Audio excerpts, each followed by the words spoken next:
دوستانو په یو زمانه کې یو باچا و چې ډېر زیات دولت یې درلودی. یو ورځ دا باچا د خپل وزیر څخه پوښتنه وکړه چې زه پر دا باندې حیران یم چې دا زما ملازمین چې هغه یو شی هم نه لري هغه څنګه داسې خوشحاله اوسیږي، جبکې زه هر شی لرم، د دنیا هر دولت لرم، خزانې لرم، لیکن بیا هم دوی در ما خوشحاله دي.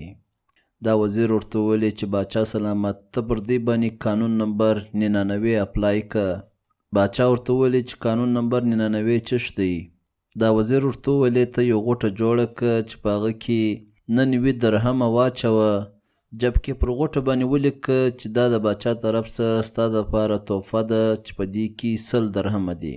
او دا غوټه راواخه د ملازم کور مخ ته کښېږده، دروازه ور وټکو، خپله ورته پټ شه، بیا به ته تماشه ووینې چې دا ملازم څه کوي.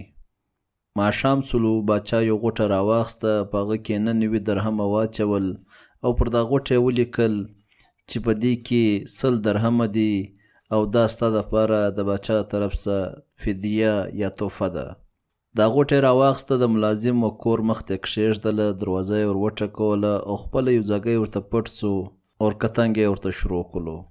ملازم راووتی، غوټه یې راواخیسته او کور ته ننوتی، ده دا درهم شمار کړلو، هغه 99 ولو، جبکې پر غوټه چې وکتل په هغه کې لیکلي وو چې 100 درهمه دي.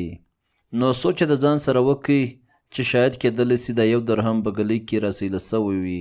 په ګلۍ کې لږ وګرځېدی، درهم یې نه کړ پیدا.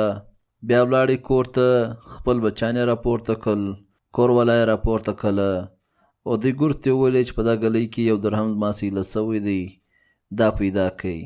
کندیلان یې پسې راخیستي وو، په نیمه شپه کې په ګلۍ کې دوی ګرځېدل، کله به کور ته ولاړو، کله به ګلۍ له راووتو. په دې کې لږ ساعت لا نه و تېر سوی، دا ملازم خپل بچیانو کور والا ته سخت په غوسه سو او دوی ته یې وویلې چې تاسو یو درهم نسئ پیدا کوئ. سهار سولو، باچا سلامت د وزیر سره په خپل محل کې ولاړ دی او دا تماشه ګوري چې هغه ملازم دربار ته راننوتی او د ده پر مخ باندې ډېره سخته پریشاني ده او په تندي کې 10 کونجې دي. باچا سلامت وزیر ته وویلې تا چې کومه خبره کړې وه قانون نمبر 99 خو بالکل کار وکړي، په دې کې څه راز پټ دی؟ دا سړی ولې پریشانه سو؟ وزیر ورته وویلې چې دا سړي ته 99 درهمه ورکړلو، لیکن دی اوس هم په هغه یو درهم پسې ګرځي، جبکې دی په دا نه دی خوشحاله سوی چې د ده سره 99 درهمه موجوده دي. دی د 1 درهم دپاره پریشانه دی.